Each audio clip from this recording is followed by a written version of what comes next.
arte ezagutu dugun laba, 2025ko otsailean itxi zen, orduan itxiera besta bat antolatu genuen.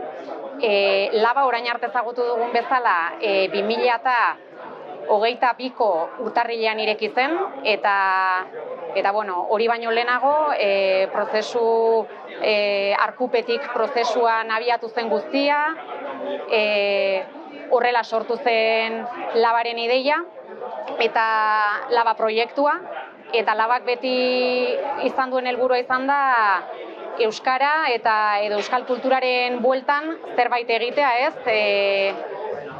Euskaratik eta euskaraz, ez? Orain, ez da, eraberritu da, aukera hori sortuta eraberritu da eta handitu da, espazioa handitu da, eta alde batetik laba aretoak eraberrituta eta askoz ere kontzertuak emateko eta ekitaldiak, askotariko ekitaldiak egiteko askoz ere baldintza hobeak dituen areto bat du, aunitzez hobeak, eta gero horren ondoan ostatu berri bat dugu, Torino berria izena duena, eta orduan laba jakina etengabe harremanetan da Torino berriarekin, ostatuarekin espazio bera okupatzen dugulako, partekatzen dugulako, bai? Naiz eta kudeaketa independientea izan, ez da?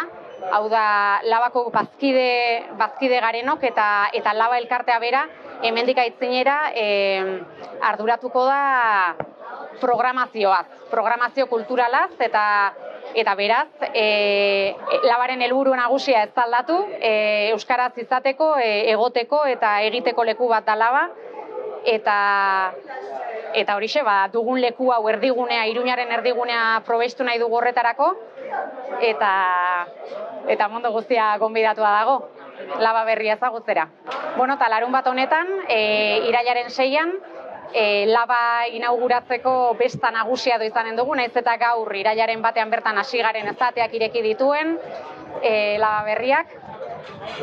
Eta orduan, mundu guztia gonbidatuta dago, goizetik hasiko gara, 10:30 hasiko gara, kalejira batekin eta hola, eta Aldezarrean barrena, eta ondotik hemen ekitaldi bat eginen dugu, 12 aldera, eta ekitaldiaren ondotik musika izanen da, bazkaria, eta arratsaldean ere, ekintzak izanen dira, orduan mundu guztia gonbidatzen dugu, bai.